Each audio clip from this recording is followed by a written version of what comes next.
Hi, folks. This is Jay. Hope you're okay, folks, and it's good to be with you. I just got a special guest today, and I really appreciate him coming on to have a chat.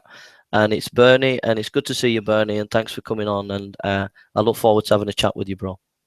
Hi, Jason. Greetings from Portland, Oregon. Good to see you, bro. I'm from Manchester, mate. And have a good Christmas tomorrow, yeah? Or Okay. is it Christmas there today, or? No, today is the 24th. Yeah. Oh, right. All right. Hey, Well, hey, by the way, have you heard of Sunday Assembly? Sunday Assembly.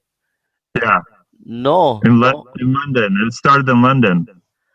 Sunday Assembly. No, no. Oh, it's called the Church Without the God Bits, and they kind of went all around the world, and I help on a local chapter here. I thought you would know about that since you're in the UK. Is it like a atheist running like doing church type It's thing? basically for anybody of any religion. It's kind of like imagine a world where religion was no longer relevant, like in Star Trek, for example, and basically just coming together and singing pop songs and listening to inspirational messages based on science and reason and things like that. So it's an interesting experiment. It's kind of like imagine a world where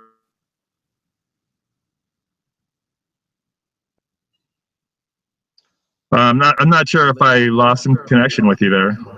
For example, and basically just coming together.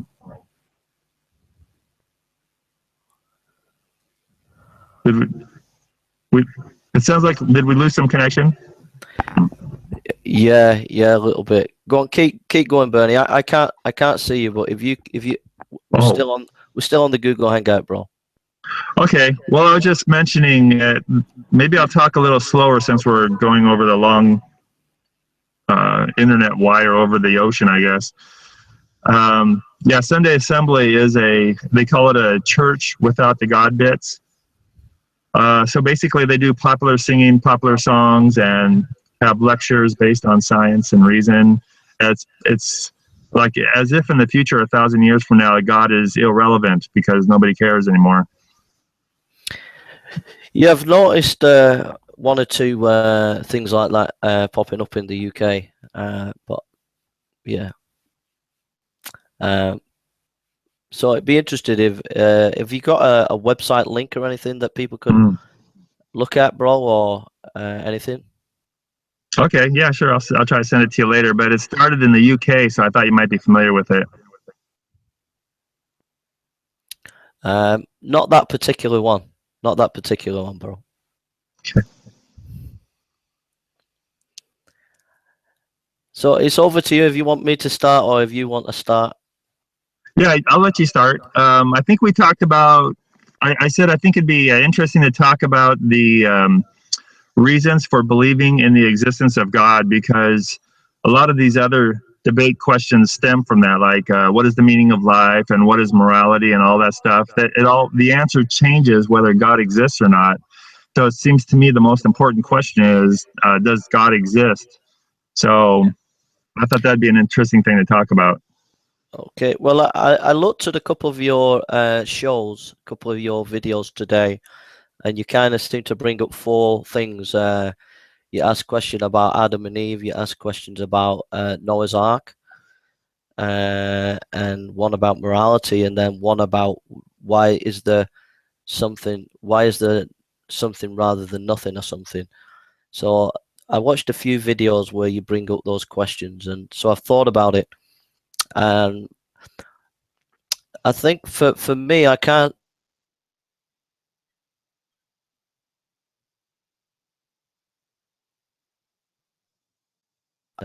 Bernie, there's no way I can match you on the scientific stuff today because I haven't been able to do the research, because you normally bring up stuff about DNA and things like that. So I'd need more time to research that.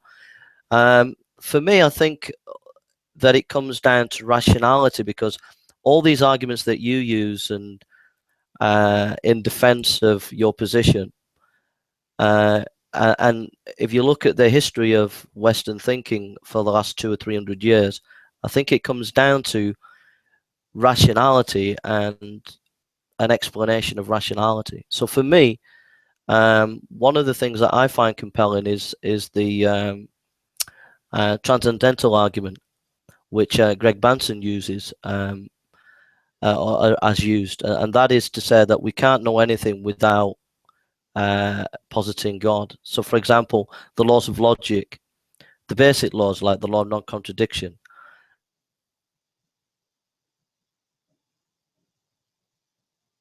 Well, I just wait because it seems to be sticking.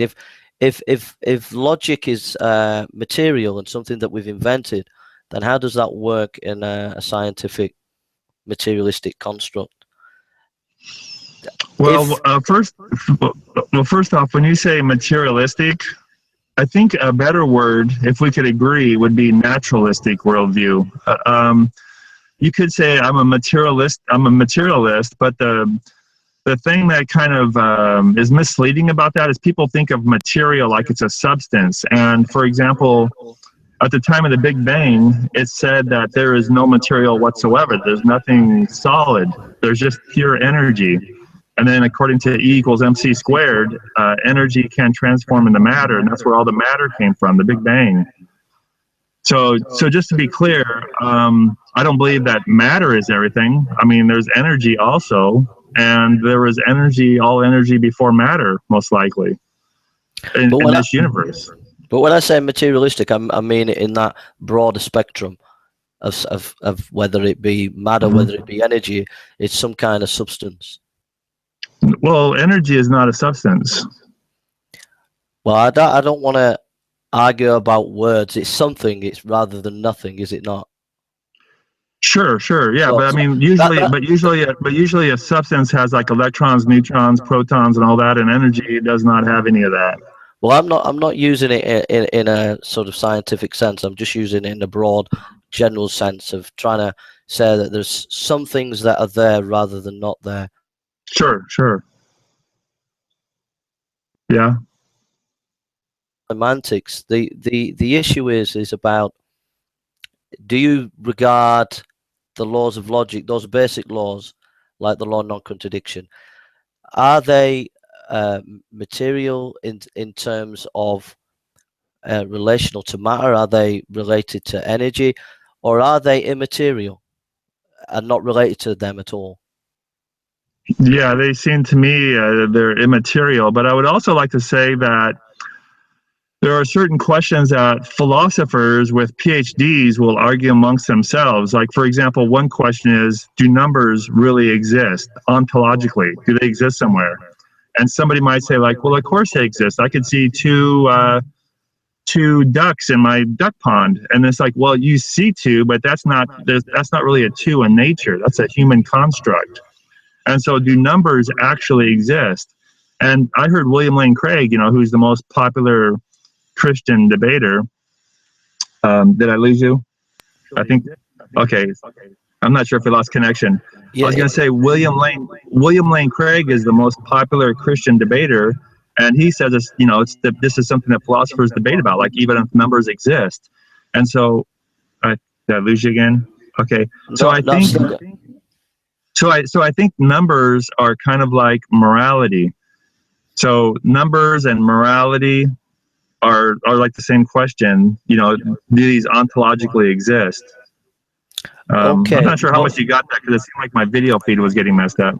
I missed a little bit, but I respect what you're saying, but there seems to be a contradiction there, because you're saying that logic is immaterial, and then you're saying that there's a debate about the ontological significance of numbers, which posits the possibility from, correct me if I'm wrong, from your side, that numbers would be a projection of the mind. So how does logic that you've said and admitted is immaterial work in terms of the mind? If logic is immaterial, does it have an ontological status within the mind? And if it does, how can it be immaterial when the mind is material? Yeah, so what I was trying to say as a general overview is that numbers, morality, and logic, they're all in the same boat. Even time, does time exist? They're all in the same boat. These are things that philosophers with PhDs will argue about. But that's bro, Bernie, Mhm. I respect you for your, when I'm listening to you on the, I've watched a couple of your videos, and what I find about you is you're very confident and you know your stuff, so I wouldn't even begin to tussle with you on scientific stuff because I know your stuff, and I'd need a few weeks to do my research. But if a creationist came on and responded like that, you would do the Bernie smile. You know, that little smile where you know that you've kind of like, that's not cutting you. Just to say that philosophers debate or discuss, you've made a statement that you've said that logic is immaterial. Now, is Mhm. the brain material? And if the brain is Well, material, well, how okay. So, how did the two connect? okay. So, okay. So I said what I said about what I'm trying to say is that people much smarter than 10 times smarter than both of us argue about these things in philosophy. Okay. So that's just background. So now I'll go forward with you and talk to you logically based on my understanding. But the big picture is, if you say, how did the laws of logic come to be? I would say the big question is, I don't know.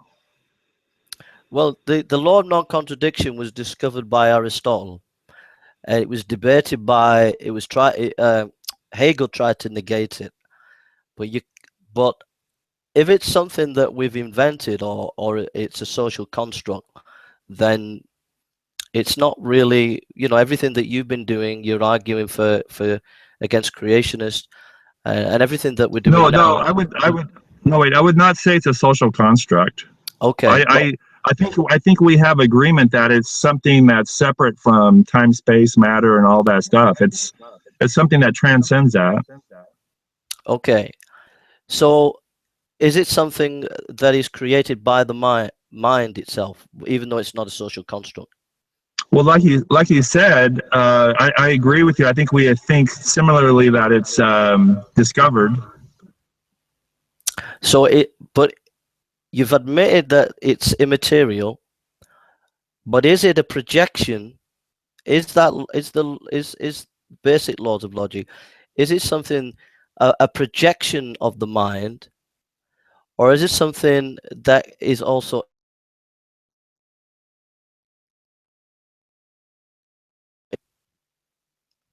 I lost your video there. Can you repeat the question? the the issue is that you've admitted that it's the law of the basic laws are immaterial, which to me that is very big of you. That's very honest for you to do that. But it seems to me then there seems to be a bit of a trouble there. Is that from what I know of what I've seen of your videos, you're very one of the big things for you is you're very scientifically orientated. This is the big thing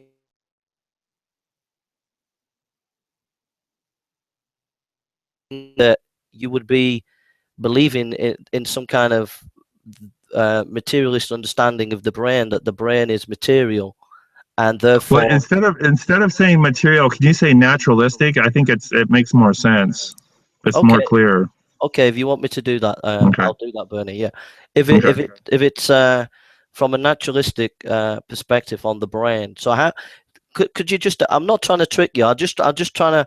How do you connect the two? How are the two connected? How's logic that is immaterial, basic laws? Because there's logic that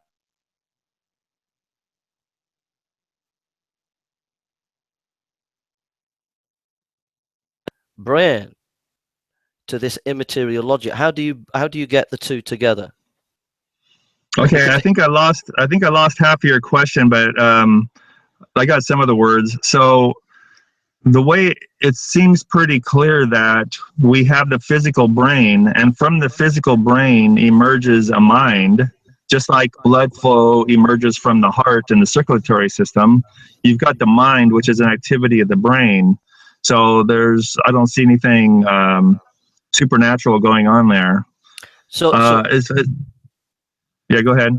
no, go on. I'm listening, bro. So, and then as far as morality, I mean, not morality, as far as logic, it seems like um,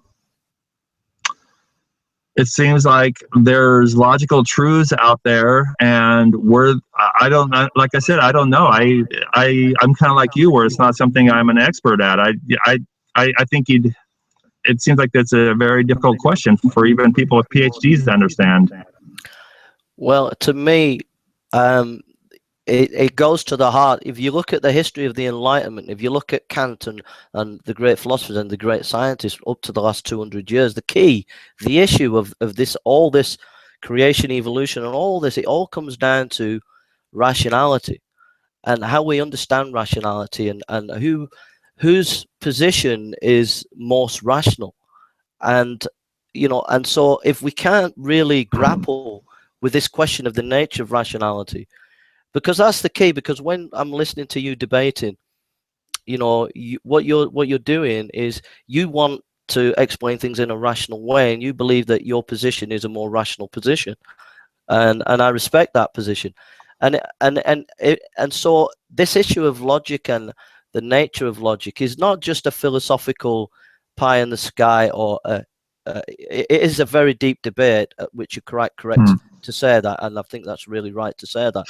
But Bernie, when you look at your side of the equation, when you look at your scholars and thinkers, and you look at our side and whatever, personally, this is my own thinking, reading the history of the Enlightenment, is it all comes down to ultimately whose understanding of rationality is the best. Because these debates about DNA, the complexity of DNA, and then the rejoinders that you make with your arguments of using DNA and the similarities between apes and humans, and all these arguments that you're using, you're bringing in rationality and trying to understand things in a rational way. So this is a very important topic. I'm not using this as some would use to get away from evidential stuff, because if you say to me, Jay, okay, let's have a debate on evolution, if you give me a few weeks on it, I'll do the research for you,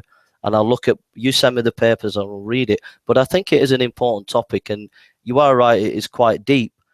But I think that I need to engage in it more, and I think also you need to engage in it more, bro.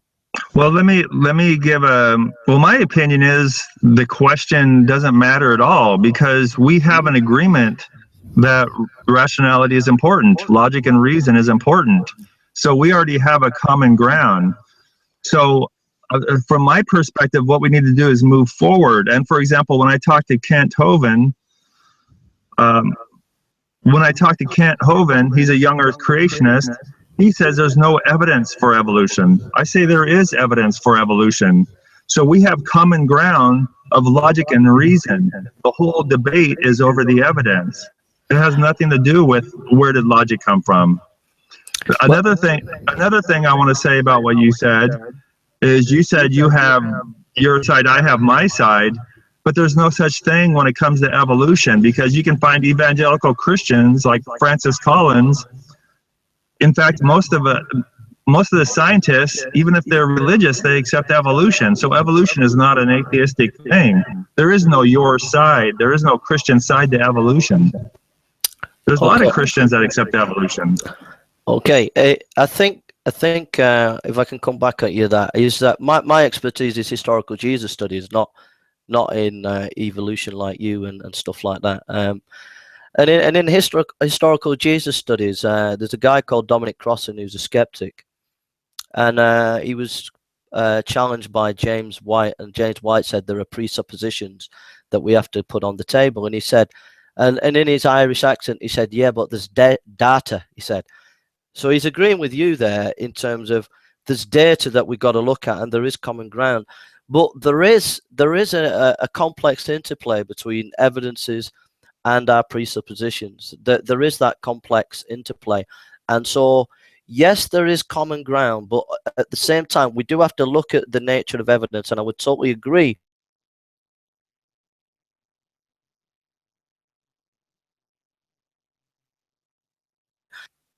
We also have to be aware that we come to the evidences with different colored glasses, that you come to the evidence with your atheist glasses. I come to my evidence with Christian glasses. The Hindu comes to it with their glasses. So there is evidences, and we can share common ground, but we are, but Okay. but we have to be careful that we do come into it with biases. And like, for example, you've been on record on one of your videos of saying that you are, I think, is it a philosophical naturalist or something Right. like that? Yeah. So you're on record saying that. Now that is an important philosophical construct to the way you're going to view evidences. Okay, but here's something that totally undermines everything you've just said. I was raised a Catholic, and then in college I became a born again evangelical Christian. For over 25 years, I was a born again evangelical Christian, growing in the faith, even went to seminary and got a seminary degree. So for me, it's not about, I'm waiting for the video to catch up here. For me, it's not about presuppositions, because I had that belief. I would have remained a Christian if I could still have enough to believe in. I didn't think there was still a thread of enough to grasp onto to believe in. But we can also catch presuppositions like we can catch the measles. You know, you can have one presupposition and then it can be undermined by another presupposition. So we, things can come in.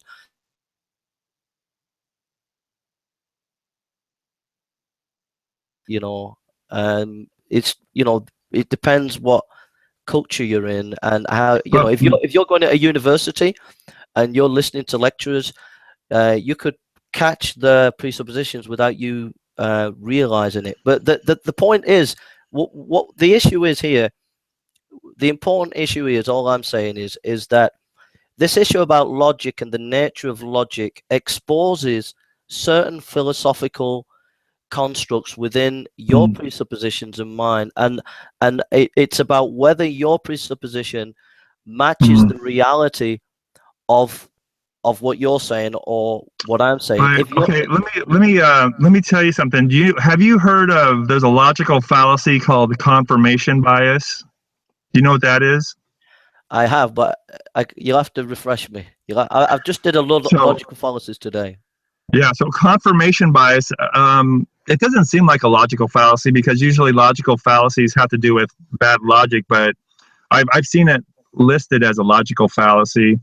So basically, confirmation bias means you believe something, and then when you look at the evidence, you try to interpret it in light of what you believe.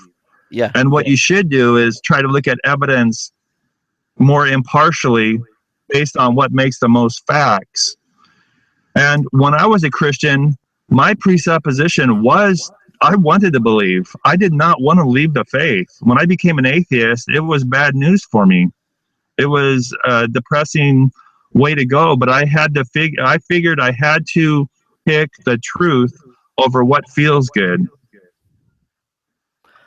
So I did not want to leave the faith. My presupposition was for Christianity, but I was open-minded and I wanted to follow the truth, and so I had to go against my presupposition at that point.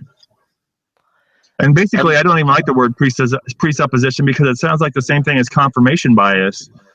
This is a bad thing. Presuppositions are a bad thing in science and logic. Well, I would disagree. I think you can't discuss the nature of evidence without discussing the nature of presuppositions. For example, if you look at the history of historical Jesus studies, Renan came to the life of Christ with his trying to be objective and scientific in his understanding of Christ. Strauss tried to do the same. Bultmann's tried to do the same, but Bultmann created a Jesus in his existential philosophy. Strauss created a Jesus in his German philosophy, and Renan created a Jesus out of his French philosophy. And so, and then you had Muhammad, and then you also had Muhammad and Joseph Smith later making more Jesuses too. Bernie, but the point is that they did what you're saying. They tried to look at it scientifically and objectively, but in the end, they created a Jesus out of their own image. So what I'm saying is, I totally agree with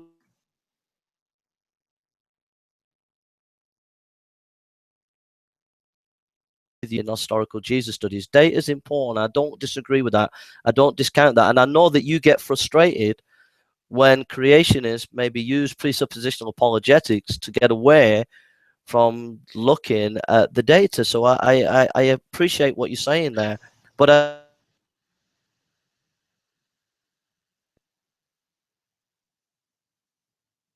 I think at a higher philosophical level, if you read books like Kant's Critique of Pure Reason, where he's grappling with evidences and presuppositions, you'll find that you cannot get away from this issue of presuppositions. It's not a case of just confirmation bias.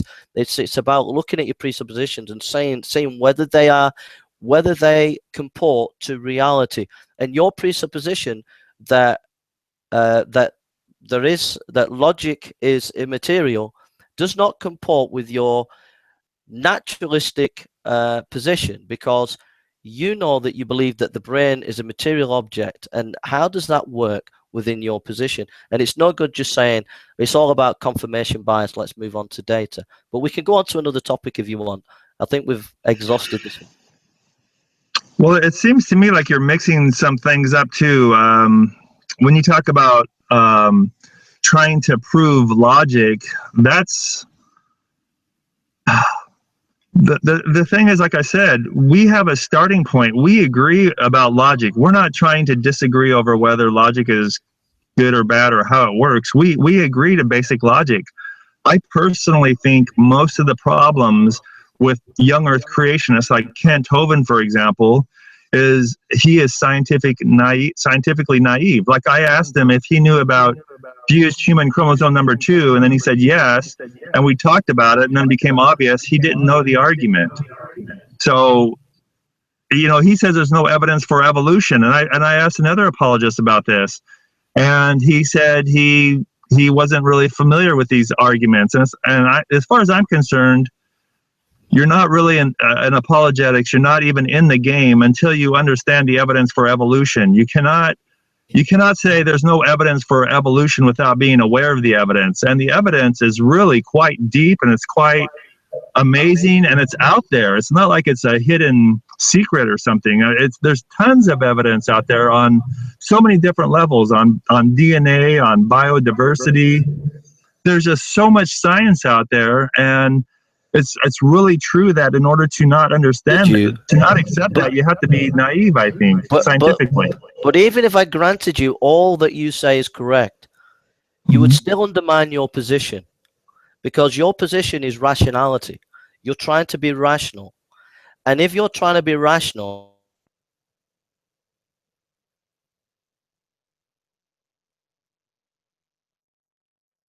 you're doing science and presenting arguments and evidence and saying that there's a solid position here, but so I grant you your argument, and even if I grant you that argument, you still don't get there to where you want to go. And that is that you're using rationality, and that rationality cannot be explained in your worldview. So, well, okay, even if I granted you your argument, your own argument would implode on itself, because your argument is clear, logical arguments, yeah? So if I grant you that, it would actually implode upon yourself, because how do you get logic, how do you get rationality from nature, from natural selection and mutation, which is not rational? How does that comport with your position? Okay, so just to back up a little bit, are we in agreement about the laws of logic, that they exist? Yes. Okay. So really the question is, where do the laws of logic come from, and does that require a designer? That's what your argument is, right? No, my argument is that if you're positing rationality, how you want to frame it is up to you. What I'm saying is this: if you're positing a rationality, if you're positing a position for evolution, you are presenting evidence, you are presenting logical reason and arguments, right? And we've already agreed on that. Yeah, but that presumes the nature of reality is rational. And if that's but we've already agreed on that point. Yeah, wait a minute. But if that is the case, Yeah, but what we've not agreed on is you've not given a rational position for why that nature of reality is rational, and that's the issue. And your Okay, so worldview, your and worldview, that's wait, can I just finish? Your worldview and your position assumes that it does not give any rationale for it. So what you're doing is, it's still it's still a jump of faith, or so really what you're doing is you're undermining, actually you're undermining your position, because on the one hand you want your cake and eating it. You're saying here's it, reality is rational, we can get data for evolution, and I can show you rationally that this is correct. And yet at the same time your own position is irrational, in the sense that the mutation and natural selection, and then going before that abiogenesis, and then before that whatever it is, a big bang, or any an infinite regress in the universe, or whatever, string theory, whatever that is, none of that comports to any rational basis, because um, there is a lack of uh,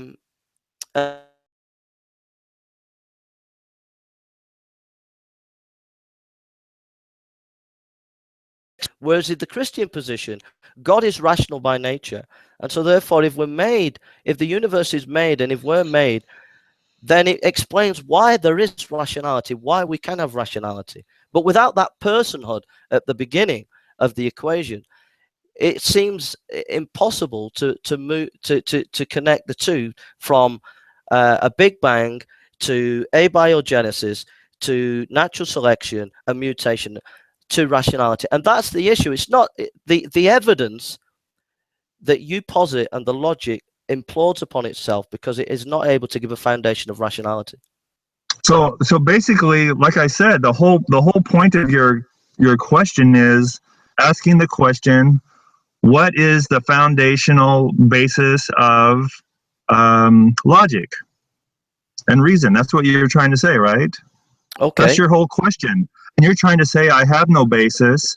And you're trying to say that you do have a basis because of your belief in God, right? On presuppositions, yeah.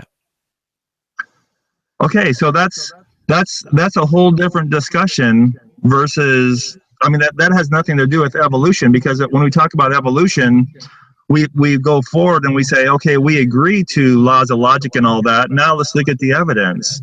No, it does, because if you read Alvin Plantinga, I think he's written a paper on this. He written a good paper where he says, if evolution is correct, it would actually implode upon itself. It would actually negate rationality.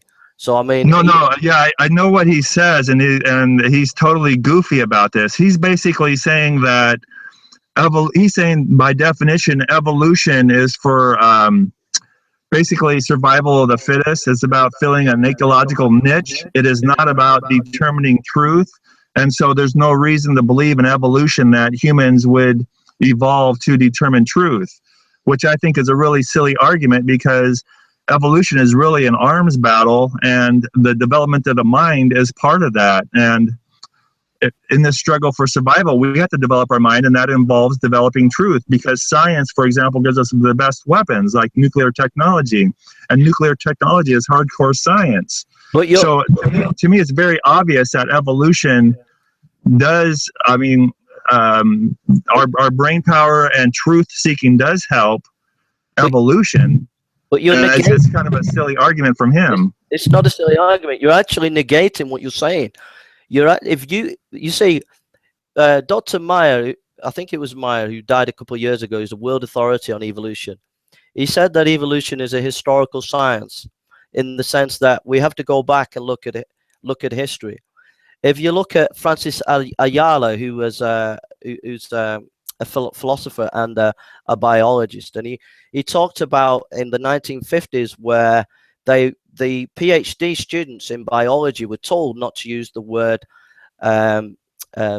such as words like design or purpose in talking about biological structures, because they didn't want to give a sense about history had meaning or history had purpose, because after 1950s they were sick and tired of these historical meta narratives. And evolution itself is a historical meta narrative. I agree with that. Yeah, I agree that evolution is a good alternative origin story. So it's a view of history, an understanding of history, and in that understanding of history, what you don't seem to realize is you're imploding on yourself every time you use an argument against me for the existence of evolution. You're using rationality. You're implying that there is meaning to rationality. You're implying lots of these things that you're smuggling in, which you don't get from that position, because how can you get meaning? How can you get rationality from natural selection and mutation? Is natural selection an intelligence? Is it a meaning? Is it a purpose? Or is it just a blind force? And what you're doing is you're bringing in words, comporting words with meaning, purpose, rationality to a blind force, and that is your problem. And you're trying to have your cake and eat it philosophically, scientifically, and logically. That's my position. Well, there is intelligence in a lot of the higher order evolution. For example, mammals, they go, there's migration, that takes intelligence. There's mating rituals, that takes intelligence. You know how animals select their mates.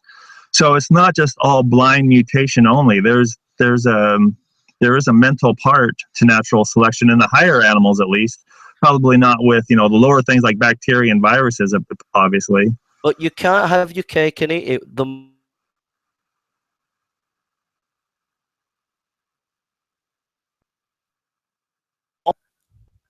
The moment you give any meaning to any specific part of reality within creation, whether scientific or rational, you've negated your own position, because how do you get from a historical process that has no meaning, that has no rationality?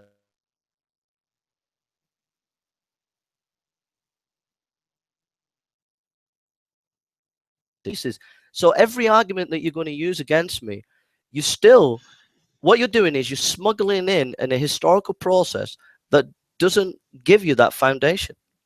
Well, I would just say we both agree that logic is good and true. And the reason why, from my naturalistic viewpoint, is because it works. That's the reason why we use logic. So there's nothing contradictory about logic and naturalism.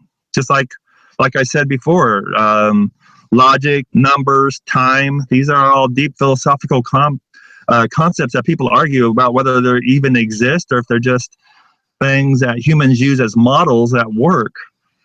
For example, like we used to say, obviously, space and time are two different things. Then Einstein came up with his theory of general relativity, where he said they are not separate. There's a space-time fabric, and you can warp space and time by huge objects with the gravity. So space and time actually warps. So there's a lot of weird stuff out there that we are figuring out from science that totally don't make any sense from us, because we did not evolve to understand that stuff. We evolved in our middle world, as Dawkins would say, not in the small world or the large world. So that's why we don't understand things like quantum mechanics. They don't make sense to us because we don't operate on the quantum level. But science is a lot of weird things like that, and we accept it because of evidence and logic. We accept it because it works. We can make predictions. We can make new scientific instruments. We can use all this stuff. And that's why we believe in logic, because it actually works. Well, I know that. I understand where you're coming from. And, the issue of pragmatism, because it works, it's valuable. I understand that. But, even in pragmatism, there is 3-4 different views of pragmatism. There's the Dewey pragmatism, and Rory pragmatism and stuff like that. The issue here, I know I'm laboring it, but the issue, what I'm trying to get at is, if you look at history as a meta-narrative, either history is rational or it's not rational. And what you're trying to do is say, whenever you're using the scientific method, whenever you're bringing any evidence, what you're really doing is you're saying, look, I haven't really got a basis for rationality for history, really. The historical flow is mutations and natural selection. Mutations, I'm smuggling in that it's an intelligence. It's not. It's a force. And therefore, that's the issue. That's the issue. So every time you're using logic, reason, saying from a pragmatic argument, that's your ultimate foundation. So it all comes down to that. If you look at the Enlightenment, if you look at all these debates with Dawkins, you and I've listened to loads of your debates. I've listened to lots of the debates about evolution and creation and all these things. It ultimately comes down to this one question: the nature of rationality and the basis of rationality. That's my, I mean, I have a degree from Nazarene Theological Seminary, but it's accredited. It's accredited from Manchester University, and I like to engage. I do like to engage, and if you send me stuff, I'll read it and I'll look at it. But I do like to read wider, and my understanding of history is that this is the key question of all questions: rationality. But one of the funny things though is like when people like you say that you believe in rationality and rationality comes from God, and yet you reject evolution, that means that you believe animals appeared instantaneously by a miracle. Like, for example, there was a time where there's no humans, and then boom, all of a sudden there's a time where you have adult humans. Well, if you looked at that adult human as soon as it was made, based on logic, you would be wrong, because it looks like that human, Adam and Eve, it looks like they're reproductive age, like teenagers, but they're only 1 day old. You just you're just blowing away logic there. That's counter logic. That is God being a deceiver, because it looks like humans were around a long time. I mean, and they even have a language. Like in the Bible, the Adam and Eve had a language. So you're blowing away. You cannot believe in inductive logic, because right there it blows away inductive logic. You can't trust your eyes. You can't trust anything, because you may as well believe that you were just created 5 minutes ago or even 5 seconds ago with all your memories intact. How would you know? Maybe God. You can read a holy book where it says everything was created 5 seconds ago, including your memory. You just got to believe it on faith. There's no way to disprove it. I think, and then you say, and then you would say, oh, well, God's rational too, by the way. It's like, well, you can't be rational and believe in these radical miracle stories, because they blow away logic. No, inductive logic. I mean, I have to hold my hands up. This is your expertise. It's not my expertise. Is in historical Jesus studies.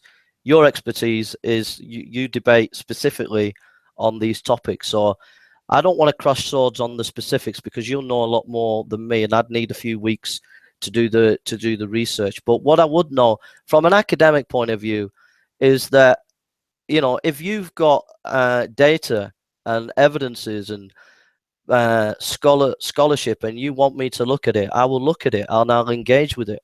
And anybody, whoever they are, should be willing to engage with any data or evidence. And if you put a collection of articles on the table for me and want me to go away and read it, I will read it and come back at you, and we can debate on the specifics of that. But what I would say is that when we're looking at so far back in time, that I think a lot of it comes down to interpretation of that data. So, like, I've seen you debate other people, and I think you've given a good account of yourself, and you've said some really good things that I need to look into. But also, I've heard some of the other guys, I can't, Rayner or whatever his name was. He gave a different he gave a different spin sometimes on some of the things you said. I think he gave a good account of himself sometimes. But yeah, I would agree that there is if there would be some evidences to comport with the biblical data, but I would also say that we wouldn't have all the data, so long as there's a plausibility structure there that is worth holding on to, that has some data. Then I would say I can hold on to that. And my plausibility structure would be who Christ is, the nature of morality and sin, and then creation in terms of the complexity of the cell and things like that. So I would say there is a plausibility structure on some of these things, questions that you bring out on like the flood and things like that. That's not my kind of style of apologetics, but I mean they're good questions, but I'd have to research all that personally, you know. But I wouldn't say, what I would say is that, you know, a lot of it I think is interpretation of the data sometimes, a lot of the time. So for example, when we're looking back at the flood and catastrophe, you know, there are some creationist scholars, even though you might not agree with them, who were people in the scientific community who were doing this stuff, and they got converted and they've seen a different light, but they're seen as like hacks. It's like in the historical Jesus studies, the atheists, from an academic point of view, the atheist community are nowhere in the running when it comes to scholarship as compared to the conservative evangelicals or conservatives. For example, like N.T. Wright, you cannot compare N.T. Wright to a Richard Carey. You cannot compare an N.T. Wright to an Earl Doughty or an N.T. Wright to Roger Price. So, but does that mean to say that I won't look at atheist scholars or not consider that they haven't got some important things? Sometimes it's just about interpretation, I think. Yeah, I don't know. You have a high estimation of N.T. Wright. I'm not. Well, I don't agree with that. Yeah, I don't know. Anyway, yeah, we went way over our 30 minutes. Next time we'll do this, we have to figure out how to. We got a lot of dropped video there. We'll have to figure out how to do this without dropping video. Well, if you want to do it again, and if you want to give a specific topic, let me know. Okay. And it'd be helpful. Then I could, if you send me the stuff that you want me to read, I can then engage with it properly rather than just not engaging with it. I'll engage with it if you want me to think it through, and I'll try. And one of the topics we could talk about is I sent you the link to my essay I wrote, and one of those was I talked about how the gospel is nonsense, and so that might be an interesting topic to talk about. Okay, should we do that next time then? Yeah, but first we got to figure out how to get this technically to work out, because this was way too choppy. Okay. All right. Well, I'll stop broadcasting a minute, and then have a good Christmas. And if we get in touch with each other in the new year, and then you can give you a bit of time to research it, and I'll research it, and then we can debate it again. Yeah. Okay, sounds good. Have a happy holidays. All right. Thanks a lot, Bernie. Take care, mate. Okay. All right. Bye. Thanks a lot. Thanks for the opportunity, mate. Okay. Bye. Thanks a lot, man.